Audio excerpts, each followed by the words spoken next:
Bienvenue à toutes et à tous, Orlando Torresilia, de fincastorresilia.com. Donc, vous savez déjà que si un vendeur d'un bien immobilier n'est pas résident en Espagne, l'acheteur devra retenir 3% du prix de vente, puis le verser via le modèle 211 auprès des impôts.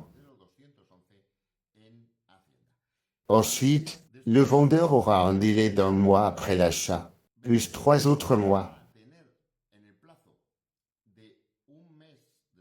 Autrement dit, dans un délai maximum de 4 mois, il devra remplir le modèle 210 pour régulariser avec les impôts s'il y a eu un gain patrimonial, s'il y a eu une plus-value lors de la vente de ce bien immobilier. Et ici, il est très important de savoir quels pays sont signataires de l'accord, quels pays sont des paradis fiscaux, car dans ce cas, il faudra remplir un autre modèle, qui est le modèle 213, et savoir très bien quelle a été la valeur d'acquisition et la valeur de l'impôt, pour voir s'il y a eu ou non une plus-value fiscale, et ensuite régulariser avec ces 3% retenus par l'acheteur auprès du vendeur via le modèle 211. C'est un peu complexe, mais c'est très important et vous devez le faire.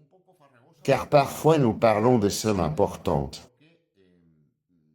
Imaginez une personne qui a hérité d'un appartement pour 100 000 euros, qui n'est pas résident et qui le vend maintenant pour 300 000. Eh bien, la plus-value fiscale, après avoir déduit les frais d'acquisition et les frais liés à la vente, cela peut être, nous parlons de 200 000 euros. Ils ont retenu 3% et le taux fiscal pour les Européens est de 19%.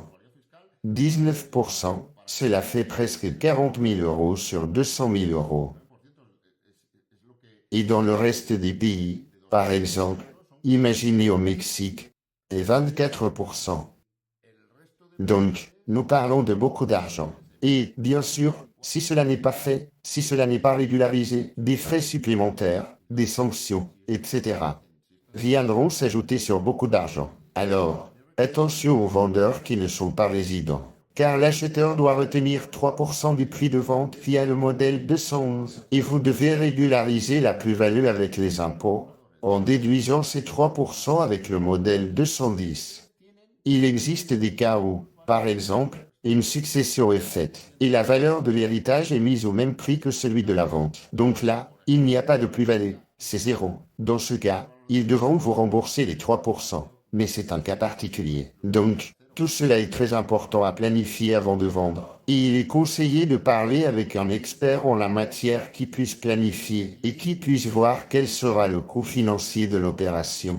Donc, si vous avez des questions ou si c'est votre cas, contactez-nous sur WhatsApp au 6 9 3 0 2 3 9 2 6 avec le plus 34 si vous contactez depuis l'extérieur de l'Espagne. Pour très peu, nous pourrons organiser un appel vidéo pour discuter de votre situation. Cordialement et à bientôt dans de prochaines vidéos si Dieu le veut. Merci.